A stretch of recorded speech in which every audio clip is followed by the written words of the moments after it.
از دی فیلم جاره لگل میهان خو نوستودی دا دانستاندن کم برز فراس صدیق برای بر سامان آشاری لوزارت چاندنیه نوستودی در گرمنه بخیر بین. سپاس. او داتانه که لبردست ما بون اوانی که استثمار ما کرد با براورد لگل سالی رابردو هست من با گرانکاری کی زور گوره نکرد. هوکاره که چیه؟ بله. سپاس با برایستان. او جمارانی که هن ابدیت کلوانی دوسیه مانگی پیش استبه. بلان است جمارکان یعنی حرکتی که تیک و تو جمارکان برای زیاد بودن. اما توانیم براورد بکنیم. طبعا دامزراندنی پروژه ببوره بهم خوش اگه داتا کان بینه ولی پیش ما بخراب نیه. بله. زیادبوونی پرۆژەکان دامەزراندنی پرۆژەکان ئێمە ئەو داتایانەمان کە داوەتە ئیعلامەکان و داوا بە بەڕێزیشتان طبعاً جگەلەوە پرۆژە هەن لە بواری دامەزراندنان ئێستا بۆ نمونە لە پەدەوەری گۆشت ئێمە 450 پرۆژە لە تەوری دامەزراندنان ڕەزامەندی سەرەتایان وەرگرتەوە بەڵێ تایبەتن بە چی؟ بە مریشکی گۆشت زیاتر یعنی ئەو 450 پرۆژەیە و 28 پرۆژەی بواری هێلکە دیسانەوەانش لە تەوری دامەزراندنان قۆناغی دامەزراندنیان بڕیەوە ماوە طبعا پرۆژە کە مۆڵەت وەرەگرێ بە تەکید ماوەی ساڵێکیەوێت هەتا دامەزرێت و هەتاکەوێتە سەرکار و دەست بە بەرهێمێنان نەکات ئێمە توانین بەراوردکاری بکەین لە 4 ساڵی ڕابردووە هەتا ئێستا ژمارەی پرۆژەکان گەشتون بە چەند طبعا ئێمە 4 ساڵ پێش ئێستا 1533 پرۆژەی پەلەوەری گۆشتمان هەبوو لە هەرێمی کوردستانە بەڵام بە پێی دوایین ئەپدەیت کە ئەپدەیتمان کردووەتەوە طبعا مۆڵەتدان ڕۆژانە بە پرۆژەکان دەدرێت ئێستا 1889 پرۆژەیە ژمارەکان لە زیادبوونان بە بەردەوامی و پرۆژەکانی هێلکەی خواردنیش 36 پرۆژن لە حاڵی ئێستاە سەیتریش زیاد بوون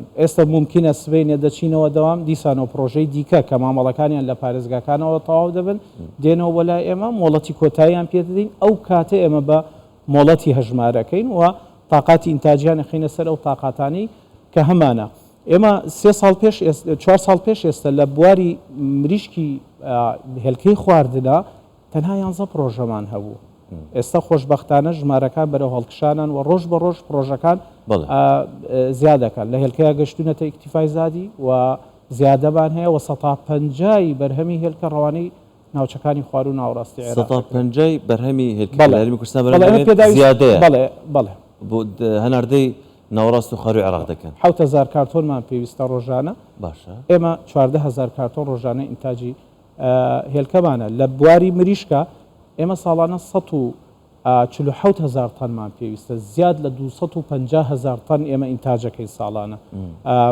ئەو بەرهەمەی کە زیادە لە پێداویستی ناخۆ دیسان ڕەوانی ناوچەکانی خوار و ناوەڕاستی عێراق باشە پێشەوەی باسی گوشتی سۆر بکەم مریشکی کوردی کە ئەوەی کە پێ دەڵێ مریشکی کوردی تامێکی تایبەتری هەیە ینی لەوانەیە کە لە دەرەوە هاوردە دەکرێن ئێمە لە ماوەی ڕابردوودا حکوومەت هەرێمی کوردستان چەند بەرهەمێکی بڵێن کشت و کاڵی لا وەکو هەنار و ئەوانە هەنجوین ئێستاوا لە ڕێدا چەند بەرهەمێک هەناردەی دەرەوەیان کرد بەڵێ مریشک گەیشتونەتە ئەوەیە چۆن کەی دەگەینە و ئاستەی کە مریشکی کوردیش هەناردەی لە جاتەوەی کە ناوەڕاست و خاروی عێراق بگرێت هەناردەی وڵاتانی دەروەش بگرێت یان بۆ نمونە کەنداو بکرێت ئەو مریشکەی جەنابەت باسی دەکەی مەبەستت مریشکی ئەوەی تربیە ئۆرگانیکە ئەوەی کە لە گوندەکان و دیهاتەکان بەخێوەکرێت مەبەستە ئەو جۆرە مریشکی هەردووکی بەڵێ ئەویان بە شێوەیەکی پچڕ و بە شێوەیەکی مەحدود و کەمە لەوانەیە گوندشینێک هاوڵاتێک لە گوندێک کۆمەڵێک مریشک بەخێوەکە بۆ خۆی بۆ پڕکردنەوەی پێداویستی ڕۆژانەی خۆی لە هێلکە و لە پاڵیشە سوود لە گۆشتەکەی دەبینێ بەڵام وەکو پرۆژەکانی مریشکی گۆشت وەکو ئاماژەم پێدا ئێمە زیاد لە 250,000 تەن ئێمە توانین ئینتاج بکەین وامانە هەمووی لە خلالی ئەم 4 ساڵەی دەست بەکاربوونی کابینەی نوێمی حکوومەتی هەرێمی کوردستان ئەمە دەستەبەر بووە گەشتونەتەوە ئاستا ئەمە پێشتر لە بواری مریشکی گۆشتە 4 ساڵ پێش ئێستا تاقەی ئینتاجیمان یان بەرهەمێنانمان 134,000 تەن بوو لە حدودی ئەوە بوو 133 بۆ 34,000 تەن ئێستا بە پێی واقع حاڵ و بە پێی ئەو ئینتاجی کە ئێمە ئەتوانین زیاد لە 250,000 تەن ئێمە بینە سەر گوشتی سوور کە پێشەوەی بێمە باسی نەخۆشیەکەی بکەم دەمێت بزانم لە گوشتی سوور بەرهەمەکەمان چەندە ڕۆژانەیان مانگاریان ساڵانە و توانیمانە تا چەند پێداویستی ناوخۆ دابین بکەین. بەڵێ طبعا لە گۆشتی سوورە ئێمە ساڵانە پێویستیمان بە 1970 تەن هەیە بۆ دامیکردنی لە بازارەکانی هەرێمی کوردستانە.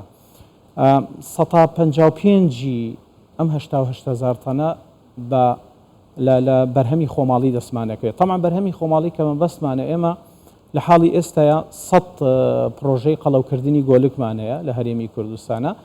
جزئێکیان لە ڕێگای ئەو پرۆژانەوە دەستمانەکەوێت و بەشێکی دیکەیان لە ڕێ ئەو بەخێوکردنەی کە لە گوند و دیهاتەکانە هەیە، کەرتی ئاژەڵداری لە گوندەکان هەیە بە شێوی پچڕ لێرە و لەوێ بە عادادی کەم یان زۆر هەن و ئەوی دیکەوکە ئاماژەم پێدا لە ڕێگای پرۆژەکانەوە دەستمانەکەوێت. ئێمە پێش دەست بەکاربوونی کابینەی نوێمی حکوومەتی هەرێمی کوردستان 65 پرۆژەی قەڵەوکردنی گۆلکمان هەبوو. لە ئێستاە ژمارەکەیان بەرز بووەوە بۆ بە 100 پرۆژەی قەڵەوکردنی گۆلک. ئەم 65 پرۆژەیە پێشووتر تاقی وزەی بەرهەمهێنانیان 33,000 سەر بوو.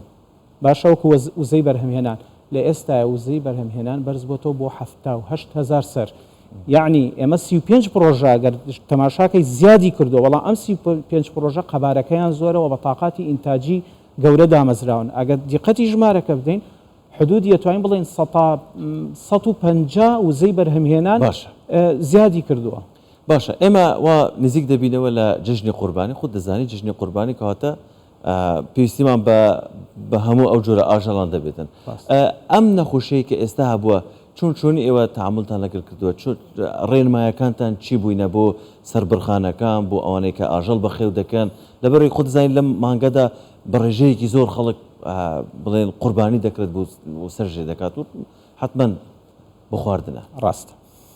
طبعا وەکو بواری تەخەسوسی ئەوە زیاتر تەخەسوسی بواری ڤێتەرنەریە، بەڵام وەکو ئەوەی کە هاوڵەکانم بە کارەکانیان هەستان و ئاگدارم و لە بەڕێوەبەراتی گشتی سامانی ئاژەڵ خۆم بەڕێوبەری سامانی ئاژەڵم کۆمەڵە ئیجراعاتی پێویست وە هەندێک ئیجراعاتێ تند کراوەتەوە، یعنی پێشووتریش هەبووە بابەتی ئەوەی کە هۆشیارکردنەوەی هاوڵاتیان و توندکردنی هەوڵەکان بۆی کە ئاژەڵ لە دەروی سەربەرخانەکان سەر نەبڕێت و هاوڵاتیانیش پەنابەوە نەبن. یعنی بە تایبەتی کاتی قوربانیکردن سەربڕیخانەکان کراون بەوەی کە ئاژەڵەکانیان ببن لە سەربڕیخانەکان سەرژێر بکەن، سەر ببڕن.